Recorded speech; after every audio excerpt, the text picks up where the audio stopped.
This week, the all-new, all-different Lose a Turn, the world's first show catering specifically to the robot citizen demographic.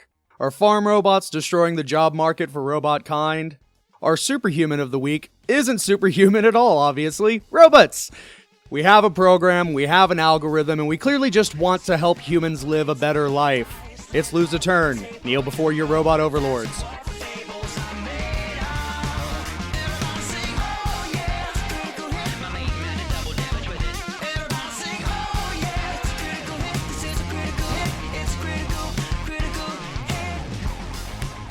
Greetings and salutations, I'm your host, HeroBot 9001. Joining me today, we have Lord Jacktron, the Alpha 5 edition.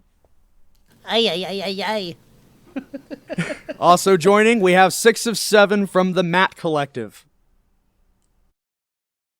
I'm not familiar with that reference, but I'm intrigued.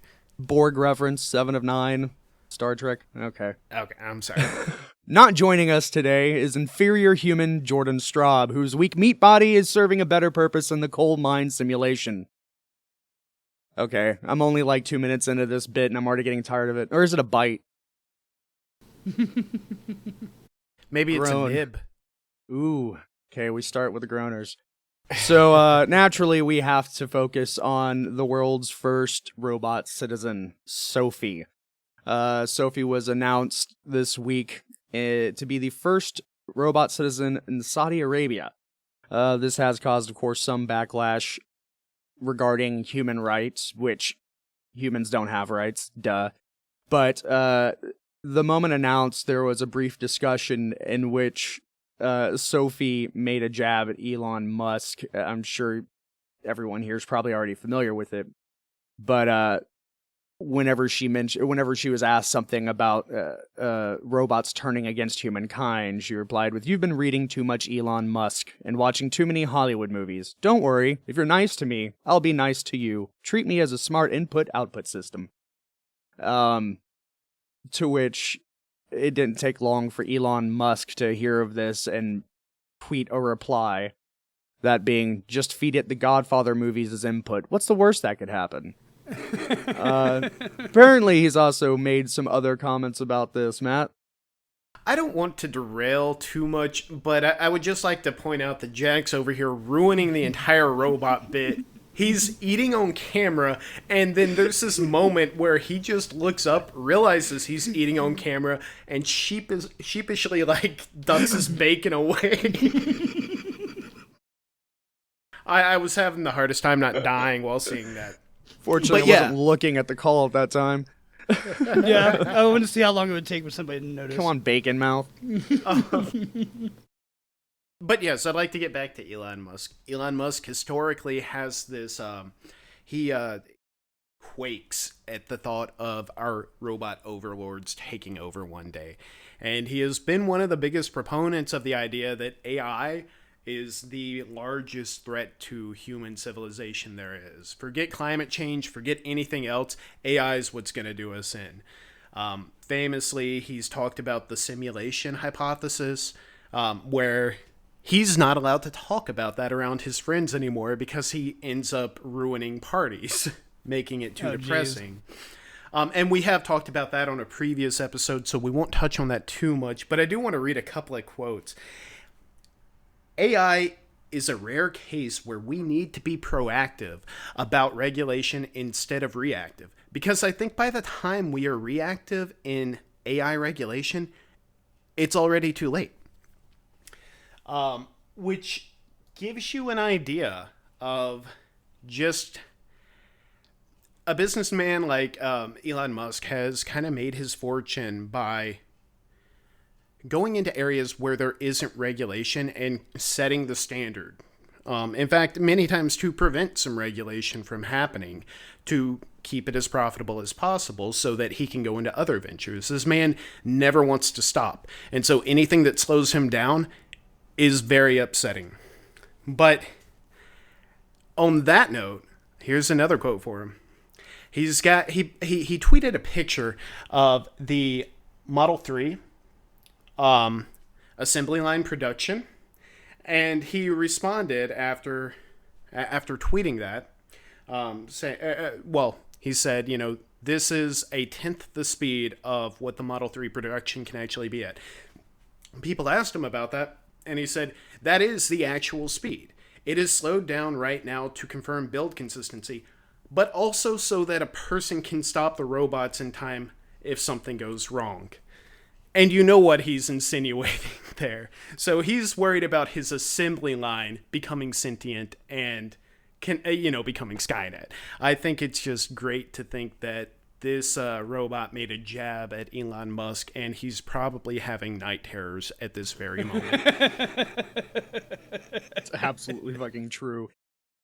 It's an interesting point, and I don't want to digress too much, but my space cult that I joined in, I don't know, show 2 or show 3, it also kind of represents that same thought that Elon Musk strives for, and that is to go into those unexplored territories and begin to form restrictions, laws, and how to address what, if unregulated, what might become a disastrous territory, such as space mining by by companies, and privatization of Ford owns this asteroid here and is harvesting its metals to create super whatever car there's a lot of regulations that seem like comic book sci-fi absurdness right now that are literally going to be something we're going to have to address here. I didn't mean to digress too much, but it's the exact same thing. Yes, we literally have to start considering how we're going to deal with robot citizenship. And I've heard discussion of robot taxing. Companies that employ robots need to pay a tax that is spread out to the human workforce, since they're losing jobs over it and shit like that. But I don't know. Did you have any others? We're actually we could quote Elon Musk on robots all day, but I think we're approaching a topic that's so big we could make an entire show about it. I do think it's worth noting that the reason for robot taxes is along the lines of the fact that we're looking at, by 2030, potentially 30 to 40% of the job market just being gone to robots. And when I say robots, I'm talking about creatures that use AI to automate labor.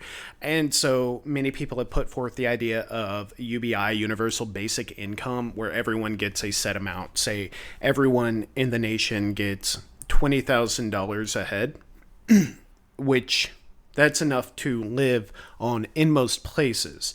Now, you aren't going to do anything great with your, and there are no special vacations or anything like that. So if you want to do more, you would still have to get a job.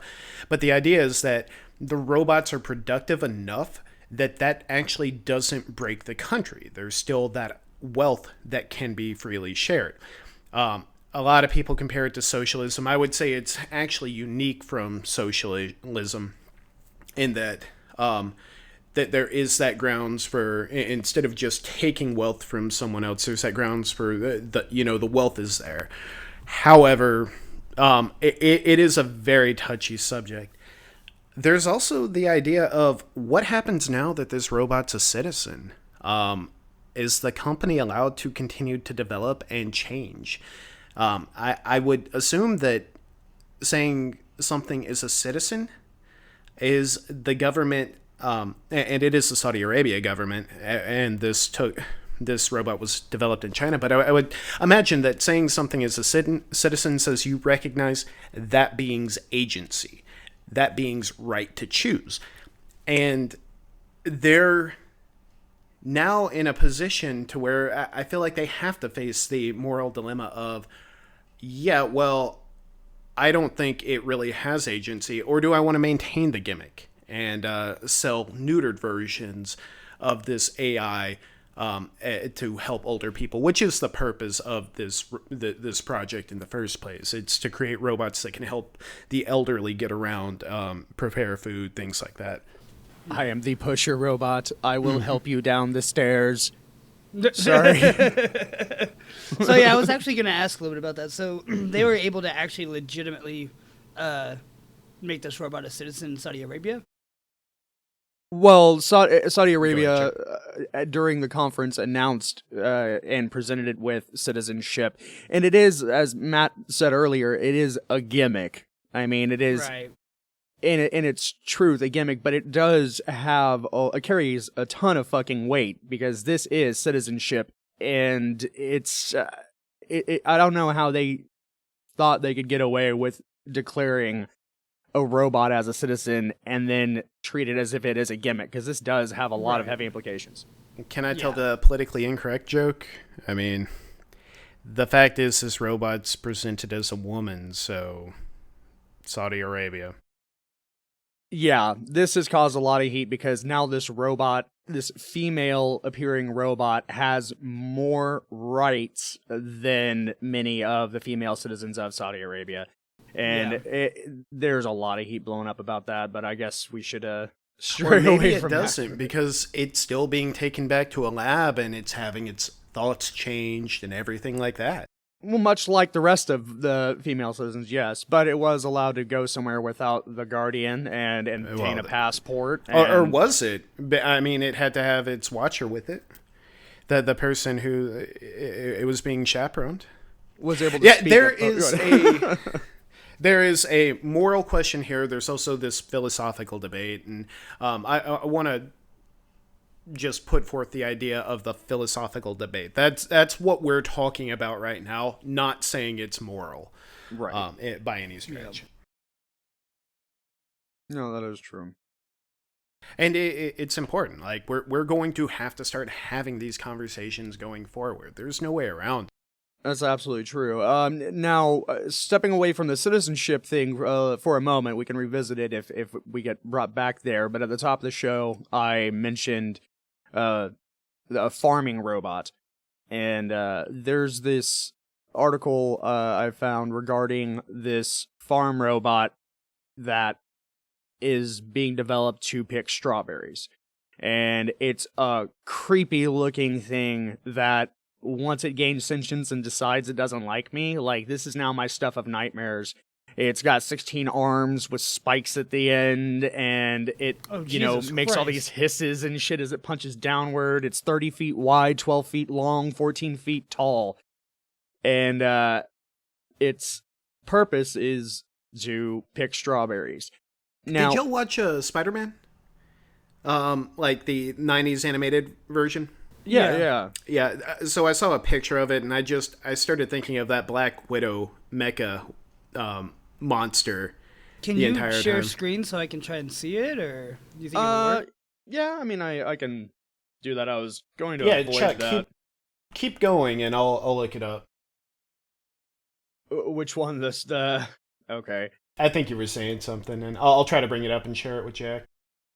I can share screen real quick. The fact of the matter is that they're having a huge issue in Florida when it comes to their strawberry harvests, because there's not enough labor to actually pick all of the strawberries from the field.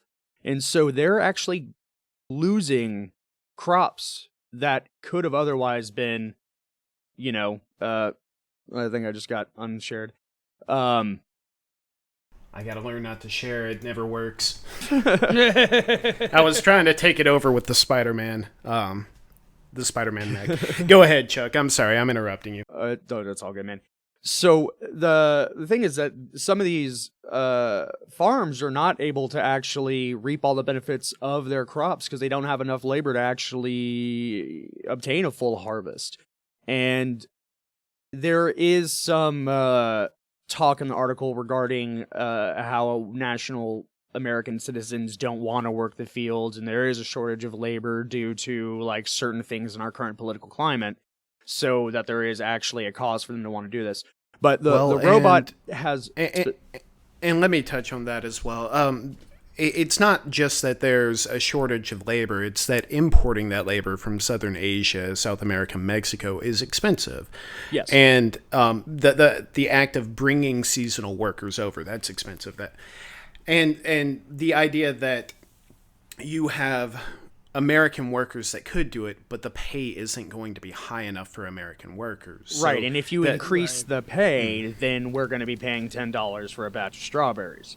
Or $10 for a couple of tomatoes. And I believe that was the example used in the article, which, again, that goes back to that conversation we were having earlier about UBI and why that might be necessary in the future. You have to delete jobs to keep the prices right, so that the robots can, come in and work. But anyhow, we've touched on that now. Chuck, you finish up with what you were saying.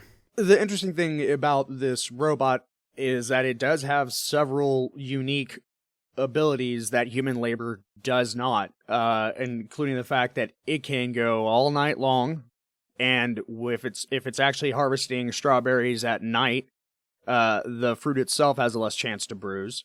It's able to track each bush with GPS location. Now, the things about strawberry bushes is that they reap fruit several times per season.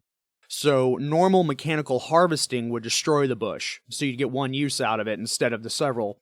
So this robot's able to pick the ripe strawberries, leave the rest, kind of mark a GPS location, and automatically determine when the next pull from that bush should be. If there's any pests around, it also drops a geolocation of, hey, we've just discovered pests on this bush.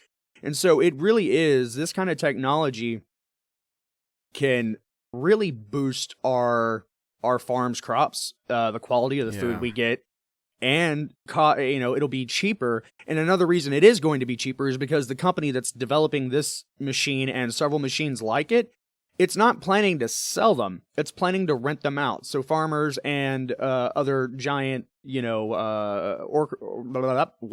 agricultural companies don't have to pay, $25,000 for the hardware. They're able to rent it, use it, and the company itself maintains it. So there's so much. The fact is, this robot was developed by, a dude who owned his own orchard or not orchard, whatever you call them, strawberry farm. Fuck it. Strawberry Fields. Strawberry Fields. It's a song forever. about that. Yeah.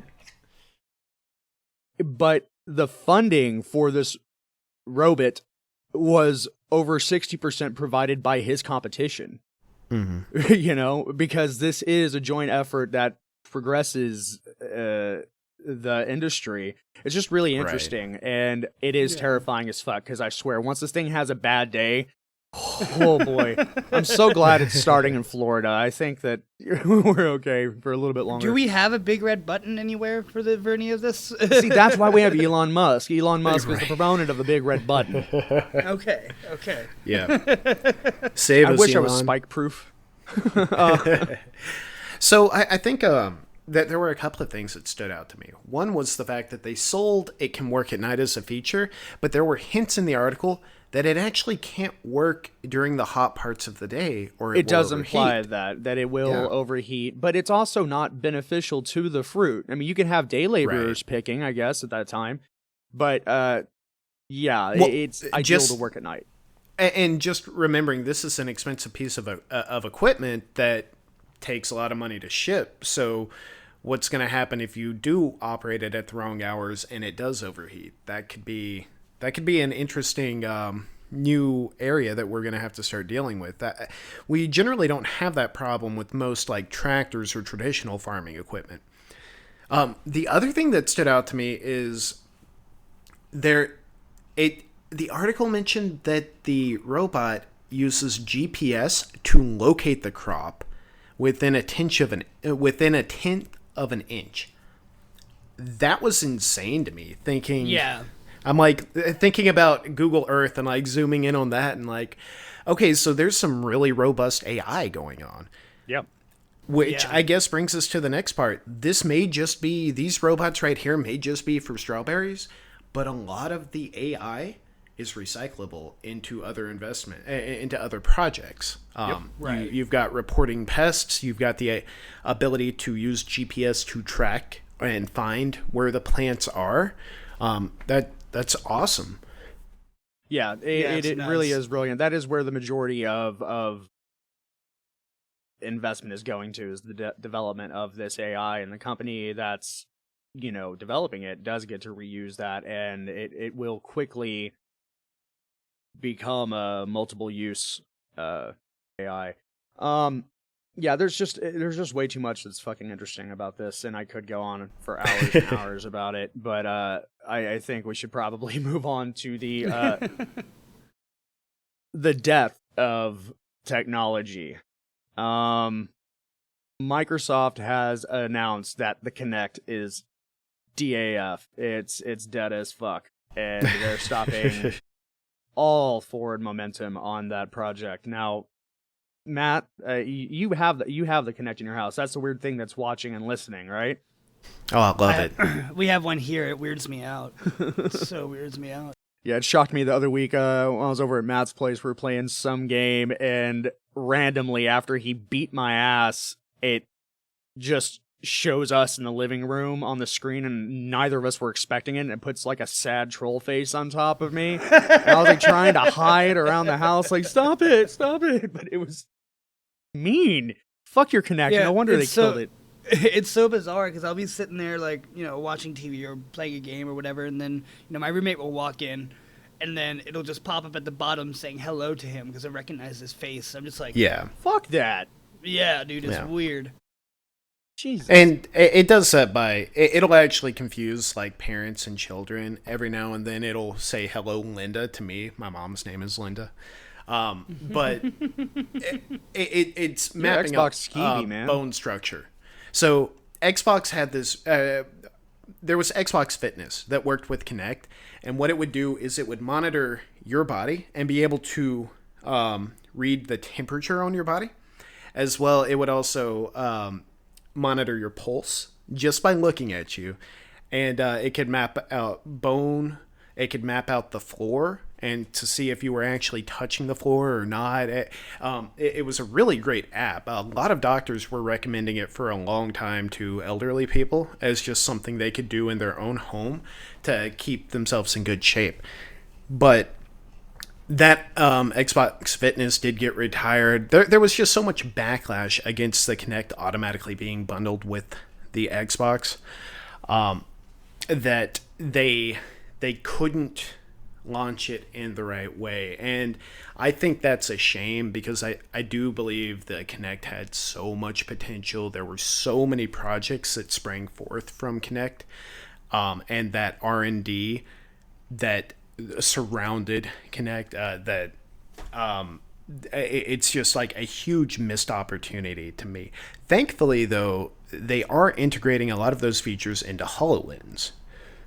Which I still have high hopes for, not as a household like gaming thing, but as this like really robust augmented reality with great sound and just the idea that one day I could actually do a Second Life like MMO and actually walk around in that world and like go to places and see crazy things that have actual depth. That's amazing to me. Yeah. Also, it appears like Apple acquired the company that made the original Kinect and is using a lot of that hardware in their new iPhone, the iPhone X or whatever. Is this actually the 10th iPhone, or are they just doing that 90s gimmick where X is the coolest 10th letter anniversary. Ever? 10th anniversary. Because it's actually iPhone 8. So yeah. iPhone 8. Well, X. so there is the iPhone 8, and then there's the iPhone X. Oh. Yeah. Whatever. It's crazy. The other thing... last Kinect topic we'll talk about, but there was this room sensing technology that came from Kinect that Microsoft ended up scrap. There was so much that was in Microsoft Garage that they never launched to the public, but what it would do is it would use room sensing to determine like the dimensions of your walls and everything like that, and then look at the game you're playing, and based on like how the camera panned around the game, it would collect data on that and then project on your walls, as if you had a projector, the surrounding area. of the game. No, whoa. And yeah, no, like really crazy stuff that Holy Microsoft's shit. been working on that you just never see make it to the consumer marketplace because it would all be way too expensive.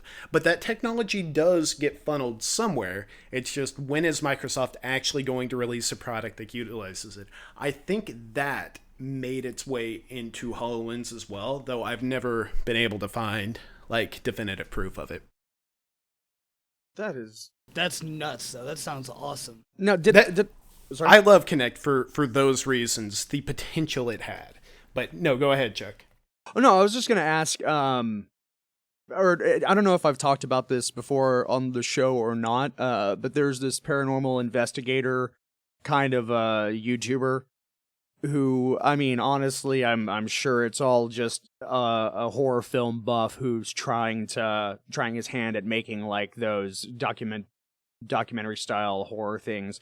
Right. But his premise is that his house that he lives in is haunted, and he has done several studies and tests and has all this footage of weird shit happening around his house. He recently started doing films with what I believe is the Xbox Kinect. I don't think the PS4 is the PS4i still a thing, or was that, I don't even know. You could still use it on the PS4, but I think it was the It's not a- Kinect. Let's just go ahead for the sake of argument Yeah. and say it was the Kinect. So he has several episodes of the Kinect sensing a body next to him, and he's using that as part of his investigation. He said that Sure. one day the game started freaking out and detecting a second player that wasn't there, and so whenever you look or whenever you watch the footage, it's actually like the input of the Kinect system, so you get to see Sure. like the stick figures that it's detecting, and he's talking and communicating with the alleged spirit in his home, and it's kind of reacting to him, and you can only see it through the Kinect. So that was really cool. Yeah. interesting. There's it does this IR vision, and you can actually view it. So like when you're setting up your room, like especially for Xbox Fitness, you can go through and say, all right, you've almost got the floor Xbox, but it's a little bit lower. You can view what your room looks like in an infrared and Okay. in a night vision mode. Yeah. And so he's using the infrared mode, which you've got to take that with a grain of salt, because there are algorithms going on back there to determine like to display something to you. And so like seeing a human body in infrared, or in I think there is one more type of light that it senses, but seeing a human body in that isn't as straightforward as you'd like to believe it is. And Sure. so sometimes the algorithm will kind of fudge like, okay, I know what a human body is, I know the approximate dimensions of it, and that there is this radial source right here that is probably a human body, so that's what I'm going to try to map based on what's radial, the outgoing of the energy. I'm going to stop talking because I can't communicate this eloquently. You're doing fine, Mr. Mattbot. Just have one of the others of your collective jump in at any time. I'm still so sad you didn't get the board reference, but that's okay. In other news, we're going to step away from robots for just a moment. Please don't punish us, overlords. The official trailer for the live-action Full Metal Alchemist dropped. It is a live-action film based off Brotherhood, and it's being handled by Warner Bros. Those guys. Cool. I'm not disappointed in the trailer. I know that may not be the common consensus. I don't know if Matt, did you have a chance to see this trailer? Oh yeah, I've actually seen it multiple times. I don't know why I haven't thought to bring it up on the show. I think they did a pretty good job. Like both Yeah, with I haven't had a chance to surprisingly check good. it out yet. the way they're handling Alphonse, like he sounds and looks good, man. Oh yeah, Alphonse is golden. That was amazing seeing that. Even the alchemy, like the CGI doesn't look fake and trashy. It blends in. Yeah. There's this style they put over all of what you're watching that really makes the CG just kind of seamlessly meld. Yeah. It really does kind of surpass that uncanny valley to where it is believable what you're looking at on the screen is. The cool thing is that, of course, this is a Japanese release. I don't know if they're going to dub it for its international release. Probably. I'm sure Funimation will simuldub it. Yeah, eventually, I'm sure. But at least the trailer does have subtitles. And the voice acting is I don't know. I love it. It's a very short trailer. You should give it a watch. I have high hopes for it. I think. Oh, go ahead. Oh no. Go ahead if this is on topic, because I was about to switch it over again. Okay, so my feeling is that it looks good. It looks like they'll be close enough to the source material to like surpass that crap remake. Like live action, it won't be Death Note, but I do feel like they should have really just taken this opportunity to turn Full Metal Alchemist Brotherhood into a full horror. Like, you can't do that story justice in a movie. So like, hey guys, this is based on that world. Let's do a retelling, and it's just going to be a horror movie. Live action or animated? What do you have in mind? Live action horror. That'd be pretty cool. I would. There are so many opportunities for that in that world. Like, just so many ways that the alchemy could go wrong and just become horrifying. That's what I secretly hope for in my heart of hearts. I always want this retelling and this reimagining of these worlds that I've fallen in love with, and just use the same rules and blow my mind again. Yeah, dude, you're absolutely right there, actually. I mean, some of the most haunting things I've ever seen came from that show. So, that's a good fucking idea. That'd be really fucking cool, yeah.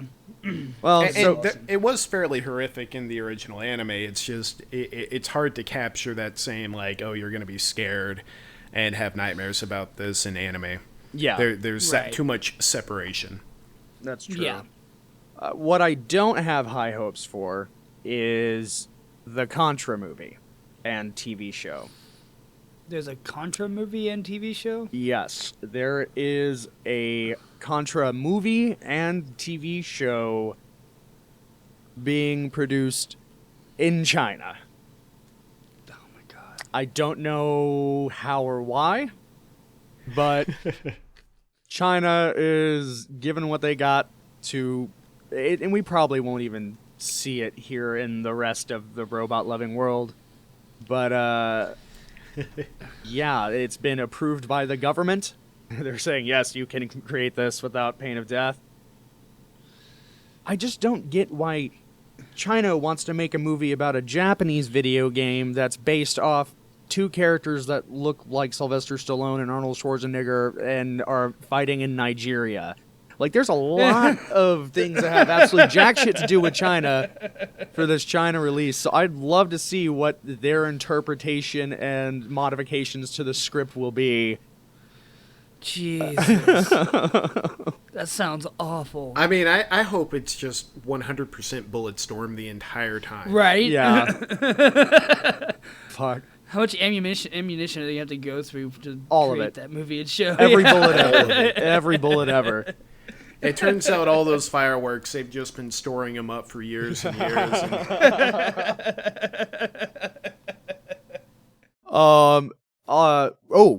Good news, especially now it's spooky October, Halloween is around the corner, so Rob fucking Zombie is developing a sequel to Devil's Rejects. Oh, no Okay, shit? yeah. Fuck yes, he is. Yes, dude. I'm pretty excited about that. Hell yeah. Now, in the articles awesome. I've read, it does say sequel, which I really don't know what that means, because, like, Captain Spaulding and everyone else got murdered the fuck off at the end of Devil's Rejects. Right. So, I don't know if there's going to be, like, a new family, a new cast, or if the sequel thing isn't really true, and it is going to be more of a prequel talking about the roots of their fucked up family. Like, I hope we can get some Sid Haig in this motherfucker. Like, because his Captain Spaulding character was just, like, fucking awesome. So, it's been a long time since I've seen that movie, but I was left with the sense that there was more going on than just one isolated family.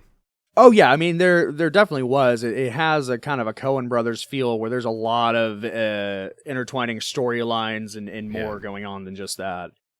But I don't know. Like you had Rob Zombie's wife and Sid Haig as like two of the main trio of killers. So I fucking hope they can bring them back somehow.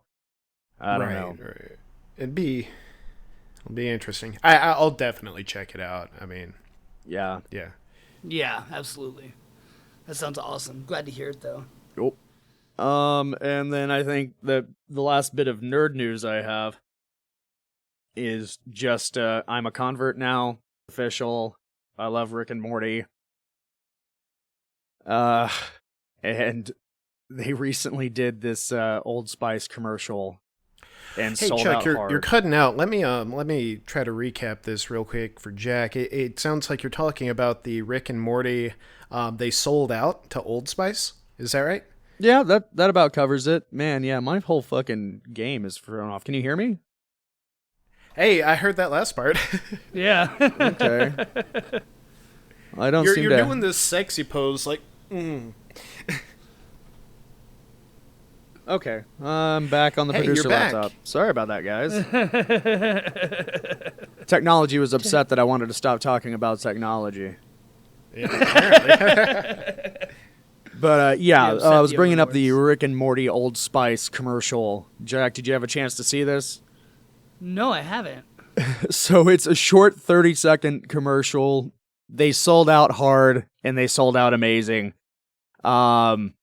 We'll leave a link to it, of course, in the show notes.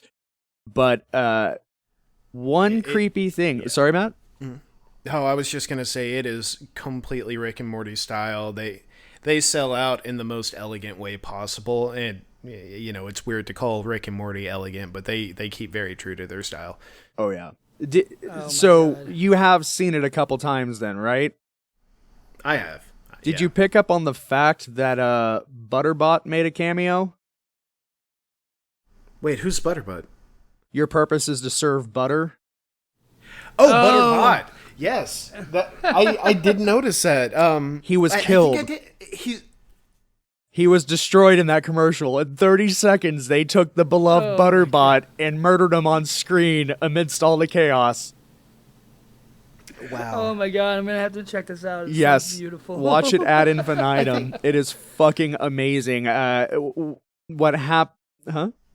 And just for anyone who's not familiar with Butterbot, Rick and Morty, this is not a spoiler. This happens at the very beginning of an episode, but one of the reasons people say Rick and Morty's an intelligent show is because a lot of the jokes are multi-layered. And so you've got Butterbot, he just rolls up to Rick during breakfast one morning and he's like, "Here's your butter."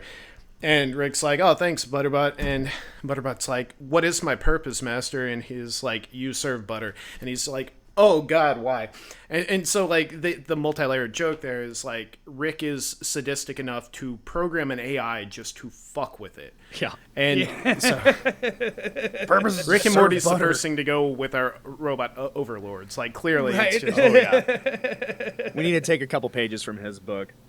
Yeah. Yeah, it's there's so much happening on the screen. It's chaotic. Like I said, it's only 30 seconds and 3 individual cans of Old Spice like charge into Morty's room. And if you follow it, one of them opens up one of Morty's drawers and finds Butterbot there and starts tossing them around. They start tossing a bunch of shit around in the room, and Morty is chasing after whichever bot happens, or whichever of the cans of spray has Butterbot at the time, and they're just playing keep away from him. Eventually, one of them just grabs Butterbot and just eats it, crunches it up in his mouth, and just eats him.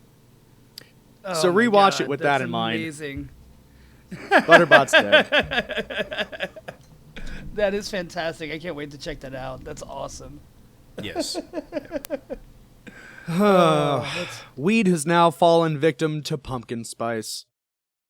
There are now mass-produced pumpkin spice weed treats. Don't know what else there is to say about that, but weed's available now in basic bitch flavor. I don't fucking know. World is really ridiculous. Also this week, the JFK files were released. And unfortunately, we have yet to find any incriminating plans about the murder of JFK. But what was discovered is the crazy fucking make-believe bullshit we came up with in an attempt to assassinate Fidel Castro. Now, after this, we're going to be going into our Stranger Than Fiction segment of the show, and I think this is just it's absurdity is proof that you can't make this shit up. Two of the plans that America had concocted to murder Fidel Castro, one of them included... Hey, do you want to turn this into Stranger Than Fiction? Make us guess? Make you guess what the plot was? Yeah. Which plots were real, which ones weren't? Oh, okay. Yeah. That works. But then we're going to go into the rest of Stranger Than Fiction. Plot 1. You each get a vote as to whether or not this was true or false. Okay. Plot 1 was to set up a fake radio show in the area that he was vacationing, luring him to a deli that was going to serve free dessert so that he could be poisoned. True or false? True. False. 1 point for Matt. Damn it. Plot 2. Because he loves to go deep sea diving, let's have someone gift him a skin suit lined with a flesh-eating bacteria. True or false? False. I might say the opposite and go true. 1 point to Jack. Wow. Yep. That's ridiculous. Wow. Plot 3. Drop a very, very pretty seashell in the area that he's vacationing, filled with explosives, in hopes that he picks it up. Oh, true. True. I'm sure on that. Okay, well then I'm going to go true. All right, 2 points to both of you. I don't know what drugs we were on when we were plotting as Damn death, cheater, Jack. Fuck. I saw you lean in for that false. So let's get into the real Stranger Than Fiction, fuckers. You ready? Ridiculous. Yep. Okay. All right, so we're all tied up. This works. We're tied up, 2-2. I record every episode with my pants on. Are you asking one of us, or? Both of you. All right, well, I'd like to imagine you don't, so I'm going to go with false. I'm going to Jack, say are you true. thinking of me pantsless? No, I think I'm going to say that you wear pants. I don't know. Yeah. All right, just fucking with you guys. Okay. So seriously, Matt. All right. I'm going to be nice to you and give you questions about your buddy. I try to take your baby, Sonic, and torture you by giving these questions to others. But this time I'm going to give you a softball here. Sonic the Hedgehog's first video game appearance was as a dangling air freshener in an arcade game named Radmobile. False. That's true. Really? His very first video game appearance was as a dangling air freshener. Jack. True or false? In 1991, the Sega Genesis saw the video game series Toe Jam and Earl released. However, the title was a mistake as the original names of the characters was Flow Jam and Whirl. However, the head programmer misheard this and coded the misheard title into the game. Sega preferred the misheard title. I'm going to say true. That's false. Damn it. You were both idiots. Matt. We recently discussed Sonic Hedgehog, the gene and protein. The inhibitor for this protein is known as robotnikinin. True. You did your research because you didn't believe me, huh? Fuck. That's awesome. That's a 3. All right. Jack, the longest known work of English literature, over 4 million words long, 8.5 times the size of all of the Lord of the Rings books, is a Super Smash Bros. Brawl fanfic.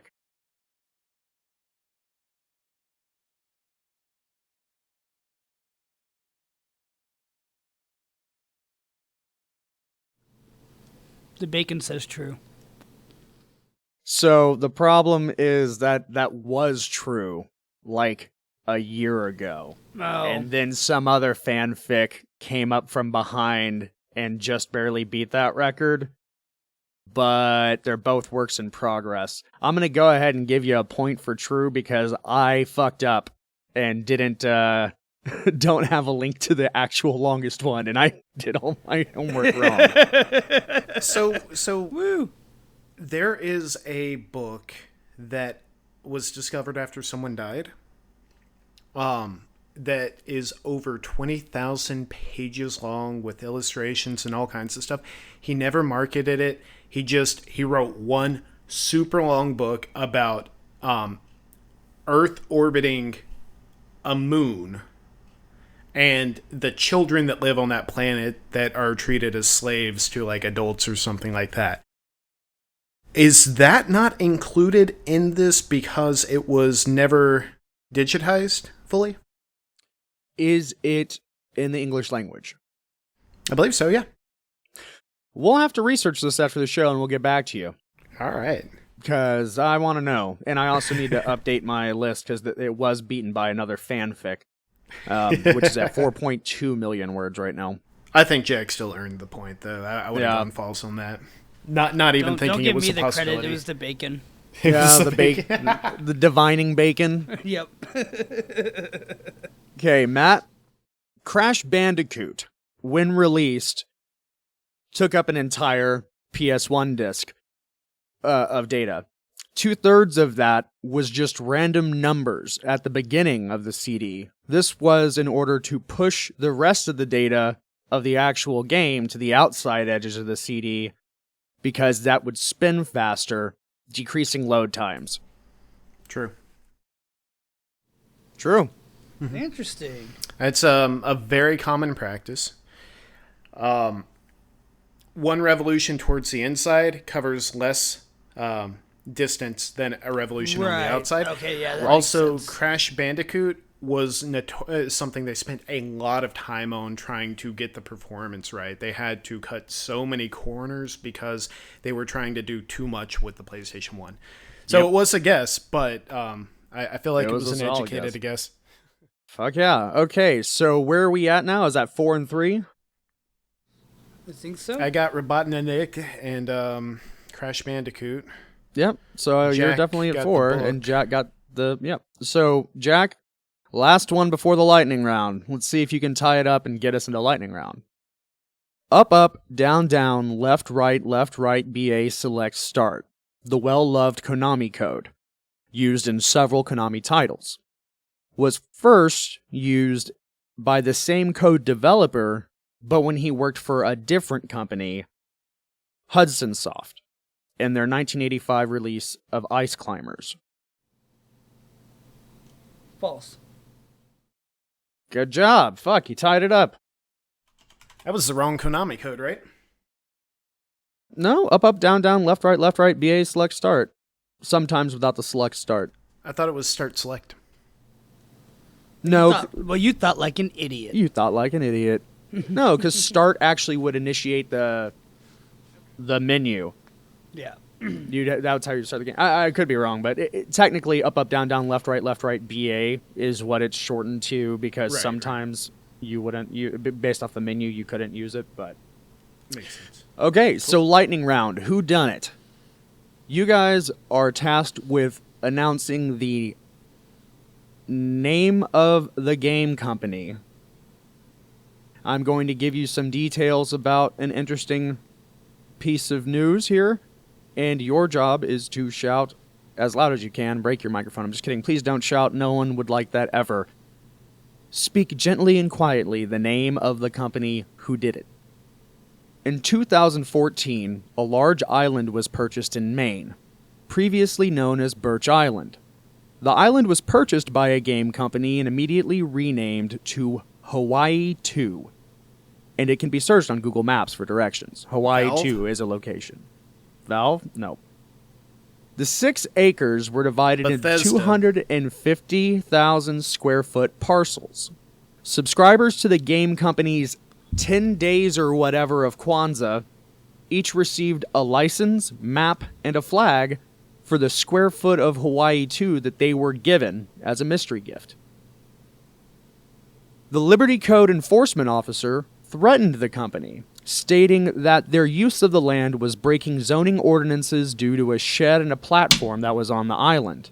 They threatened that fines up to $2,500 per day per violation could be incurred, including that there is now 250,000 parcels of land. The fines could have been up to $625 million per day because of the shed and dock on the island. With the slogan, "The okayest place on Earth," the island is free to visit during the day for fishing, hiking, and other non-intrusive activities. The official map of Hawaii 2 on its website lists several facts about Hawaii 2, including Paul McCartney is buried here, Hawaii 2's chief export is honey mustard, and it's been named the best place to masturbate quietly by Food and Wine magazine. Wow. It's You not a said video gaming game company, company. right? It's not a video game. Oh, I thought you said it was a video game company. Nope, I've only said a game company. A game company. All right. Wow. Who did Dungeons and Dragons? Well, it's now owned by Wizards of the Coast, but it was originally TSR, Terminate Stay Ready. But no, this isn't an RPG. More of a board game company, but no board. It's recent. They bought an island and gave it out as gifts during an event called 10 Days or whatever of Kwanzaa. It's not Steve Jackson Games, is it? It is not. I'm gonna pull out some board games. No, don't worry about it. Here, I'll drop you a hint that you can't fucking forget. 2 midgets shitting in a bucket. Rush Limbaugh's soft, shitty body. Oh my god. Oh yeah, the reference is clicking. Crowds adjust humidity. Cards Against Humanity. All right, Jack. Oh, There you shit. go. For 3 Okay. billion points. Jesus. That's ridiculous. You can go to hawaii2.website. That is their official page with maps, directions, and an about us for Hawaii 2. That's amazing. Wow. That took entirely too long. It did. I'm glad I wrote all those facts down. Sorry if that was way too difficult. I thought you guys were on board. That's awesome. I'm sorry. I feel like a little insecure about my my nerddom right now, but I mean, the only way you could have guessed that if you didn't know is just hearing the absurd things stated about it. yeah. But, yeah, that's a real fucking place. It exists. Jesus. Yeah, I have it up right now. I'm looking at it. That's fucking amazing. I have so much more respect for Cards Against Humanity. They went on board saying that one of their main reasons for buying it was just to prevent some selfish asshole from knocking down all the trees and putting some summer home there. They just Right. wanted to keep it as a nature preserve. And That's awesome. So this isn't the first like completely random thing that company's done before. Didn't they have a Kickstarter going for like a couple of months that was just like fund us digging a hole? And people would say, well, what are you going to do with the hole? Oh, you should do this with hole. And they said, no, we are just doing a hole. You give us money, we dig more hole. That is it. I fucking believe it. I've read some other absurd shit about them that is in the banks for future Stranger Than Fictions. That's fucking great. I They're think fucking 90% awesome. of the donated money went to charity and the rest went Yes. to digging that hole. But yeah. Yeah, they was are funny. huge proponents for various charities, and yeah, they're fucking phenomenal. That's great. So, guys, I think that wraps it up for all of our news and goofy bullshit. Does anyone have any wins for the week? Oh, yeah, I do. Someone want to go first, though? Yeah, I can go ahead and just, as I said earlier in the show, I am now a convert. I see that I've been a bad boy, and I did myself a huge disservice by not giving Rick and Morty its proper due. Yeah. Watch I'm the so hell out excited of it. for you. Yeah. It's fucking wonderful. It truly I told is. you, yeah. Now, so for those out there who haven't had a chance to see season 3 because it's not available on Hulu, or is it Netflix that has Rick and Morty right now? Or I think it's Hulu, It's right? Hulu. Yeah, it's not Netflix. You might want to go ahead and just check out the Adult Swim app and website because they have season 2 and 3 on demand with limited commercial interruption, and Oh, fuck that's yeah. there until December, I think 17th is when they stop streaming it. But the Okay. Adult Swim web app actually does have like dozens and dozens of shows and shit on it that you can just watch. It's actually pretty fucking cool. I didn't know. So that's how I saw December season 3. 17th would be just in time for a Christmas episode to air. I don't think it's gonna happen. I don't think Harmon is that good of a troll. Just real quick, I think he is that good of a troll, and I think what it is the fact that it's not a Christmas episode, it's just an episode released at Christmas time. Well, yeah. I mean, I see the theory there, but during Rick and Morty, he's like, "No, I really kind of wish we fucking did, but ultimately we don't want to troll our audience all that much in the writing room. We want to actually write a fucking episode and get it done." Bullshit. Have you seen the Mr. Poopy Butthole scenes? Yes, I know. The fan theory is very convincing, but I'm not gonna get my hopes up because I'll just be disappointed. So I'm gonna firmly sit on it ain't gonna fucking happen. I mean, We're talking about the fan theory that the Episodes season 11 was and cut perhaps through short, 14. and we're gonna get the real finale on Christmas. But Yeah. yeah, Jack, you got anything, or do you want me to go? I got one thing. Awesome. Bacon. fucking robot bacon. Keeps you going through the episode. I love it. What? It keeps you going through the episode. I love it. Yeah, man. Matt, okay, I assume one of yours may be my second one, so I'm gonna let you go ahead and cut you loose. Get on it. Okay. All right. You can interject if we shared the same win. So, this week I sat down with my girlfriend and we actually started watching a show called Big Mouth from Netflix. Oh, yeah. And I was surprised that I enjoyed it. Like, I thought it was going to be too much. Honestly, though, it reminds me of that there is that same gross charm that South Park has. And there's this uncanny relation to Mission Hill. And so between the Mission two, Hill? yeah, that animated cartoon from the early 2000s. Yeah. People had Okay. blue hair in it. No, all right. Never mind. I'm out of the loop. And it just evokes the same awkward, like, you don't know how to be an adult like everyone else does, feeling that Mission Hill gives you. And I loved it. I very much enjoyed the fact that it had this ability to put me back into that awkward middle school phase of my life and relate to the characters from that perspective.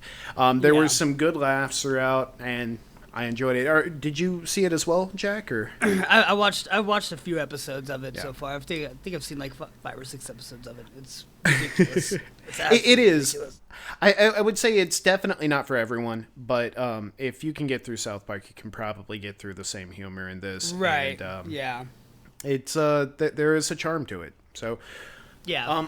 my second pick is going to be a YouTube show called Hot Ones, where a company called Hot Ones that manufactures hot sauces interviews celebrities and has them go through a hot wing challenge during the interview. yeah. And so they'll start out at these very low grade hot sauces that are like 1,000 Scoville, then they'll go to 1,500 Scoville, 2,000, 2,500, 3,000, 5,000, 10,000, and it starts ramping up. And so by the end of the interview, you've got your celebrities crying, and they think they can handle it, and then by the end of it, they thought they were like inoculated to it, and it just creeps up on them, and they're like, "Oh, I'm snotting everywhere."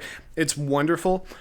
There is one with Terry Crews, which, if you are at all a fan of Terry Crews and Old Spice or Brooklyn Nine-Nine or wherever, check it out. Good game. Yeah. Good game. Good game. The Game Grumps yes, yeah. television show that Dan Harmon did.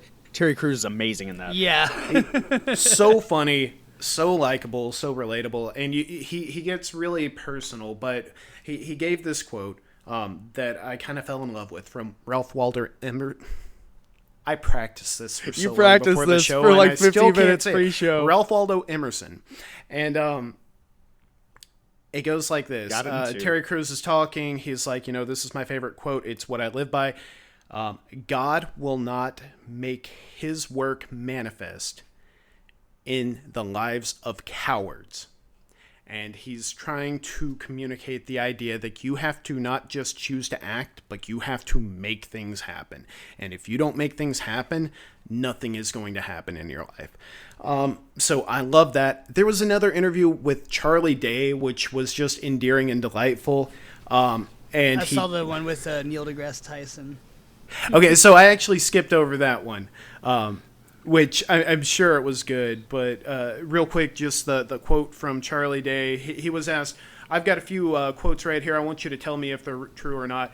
And the first one he says is, do something you love and you will never work a day in your life.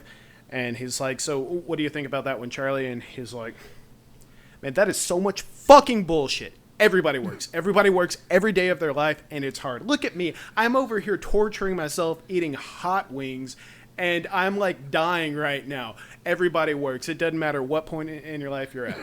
And I just appreciate that. I think we can all relate to that quote, and it's good to hear that from people that are successful.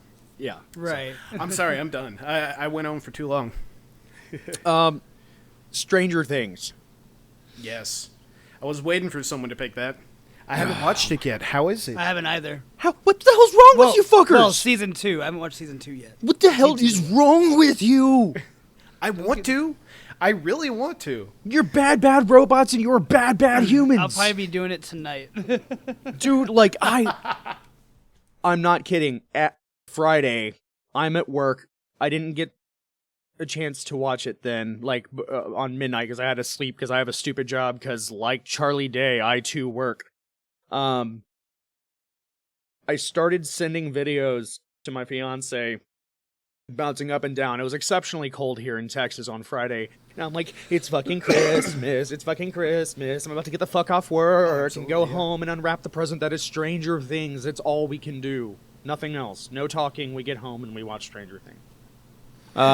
Didn't quite happen like that, and I haven't finished it yet. I'm on episode 8. There's 10 this season. So fucking good. I don't want to spoil anything, of course. I will say that each name of the episode is super clever. That they keep everything really interesting, and it's just fucking well done. I'm scared because they ended season 1 with kind of a neatly wrapped gift. So in case the second season didn't come around, they could say, well, we did tell a story, and at the end, while it raises a couple of questions, it was peaceful. There's so much going on right now, and there's 2 episodes left. I am completely convinced they're going to do total cliffhanger, and I'm just going to have to shut my brain off. I'm going to have to, like, go into a chemical-induced coma for however long it takes for them to finish, then go back into a chemical-induced coma until Rick and Morty comes out. So my life's going to suck once I'm done editing this episode, because I'm going to finish the season, and then I'll just be a weeping mess. Of course, I'm exaggerating. To hear that. I can't wait to watch it. As soon as I'm done with that, what I will be doing is watching Beyond After Things. For those that don't know, there is an after show for season 2 of Stranger Things. Or did I say Beyond After Things? You did. Beyond Stranger Things. So there is an after show which I hate the concept of after shows. I don't know how y'all feel about it, like things like The Talking Dead and Rick and Morty and stuff like Right. that. Sometimes it's very endearing to let you get to know the actors better. Other times it's one of those don't meet your hero moments where you just learn to hate the people responsible for that thing you love. Oh, it's the worst whenever you actually experience that. So I'm a little nervous about it, but I'm excited as fuck. So even when I finish the series, there is that. So I've probably rambled on enough about television. I think my robot overlords are calling me. Gents, I want to thank you for scheduling this time in your calendar to come visit. But I think until next time, if y'all have any questions, trivia, articles, stupid crazy news, suggestions, pictures of Jordan Straub, the wild Jordan Straub, if you can find him, tag him down, and capture him like a Pokemon and return him, we'll set up a P.O. box. You Or if have you my have any permission. bacon. Or bacon. You have Or my bacon. permission to tackle Jordan Straub if you see him in the wild. Yeah. He's Please do. a bit difficult to fit in a Pokeball. Make it work. But Fit him in a cardboard box, though, and ship him back to us. yeah, we'd appreciate it. Till next time, it's been Lose a Turn. Kneel to your robot overlords. We love ya. Had so much fun, guys. Thank you. Yep. Sooner